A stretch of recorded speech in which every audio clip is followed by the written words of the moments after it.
Let's talk about it with Dana Loesch, a nationally syndicated radio talk show host. Good to see you, Dana. Nice to see you, Shannon. Thanks for having me. You had a bit of a Twitter storm. You've been letting us know how you feel about this bill and how it's going down, and saying basically you think that the Republicans are risking the midterms in 2018 if they don't get this right. How much danger is there? I do.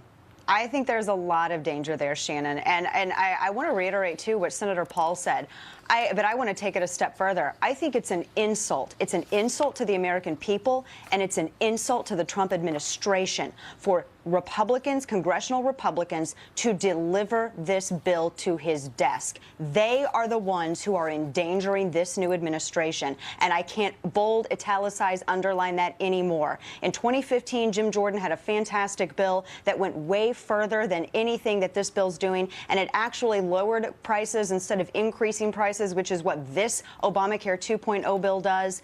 And I don't know why, for the life of me, they will not go back to that because it was already on the floor. This is a swamp monster. If people are going to talk about draining the swamp, this is literally the creature from the Black Lagoon, this Obamacare 2.0 bill. The exact Obamacare regulatory structure is still in place. The penalty that must be paid to insurance companies is there. And for all of the awful things that were in Obamacare, one at least wise thing that Democrats did was include some cost controls, albeit nobody liked the method in which they did it. But now in this Obamacare 2.0 bill, Republicans did away with all of that. So it could actually end up costing exponentially more than what the original Obamacare bill did, Shannon. And I think, this isn't about President Trump. And I think there's a lot of great things that he's done just in his first month in office. But for Republicans to deliver something like this to his desk, I'll just say it. It's a giant middle finger to America. It's a giant middle finger to this Trump administration. And we did not protest in the streets for 8 years to get Obamacare Lite. And so they better think long and hard before they try to walk something like this up to the Resolute desk.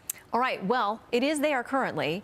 Senator Rand Paul has said that he thinks Speaker Paul Ryan is, quote, pulling the wool over the president's eyes about the bill, how well it's doing, about how much support it has. But this president is a negotiator. He is a businessman. He is used to playing this game. And he has talked a lot about, he's used the word specifically, negotiate.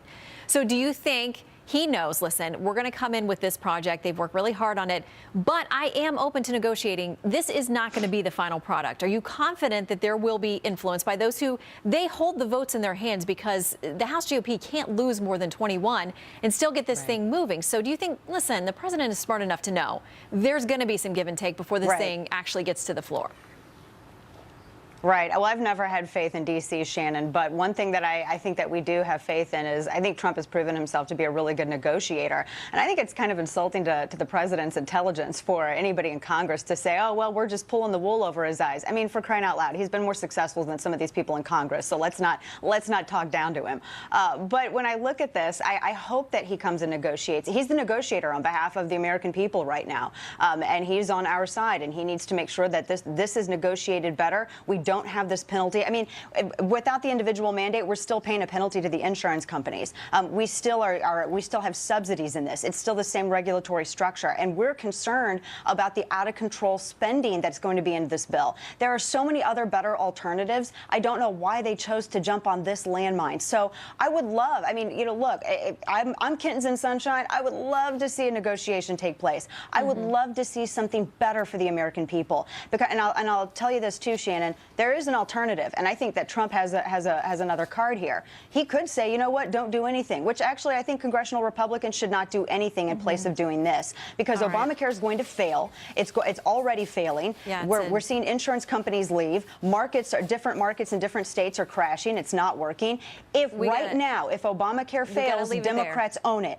But right now, Republicans are trying to assume ownership of this. Trump has already said, well, you know what, you could let it fail, and they could. So I think he has a plan B. All right, we're going to get cut off. But Dana, always good to hear from you. We got to leave it there. Thank you.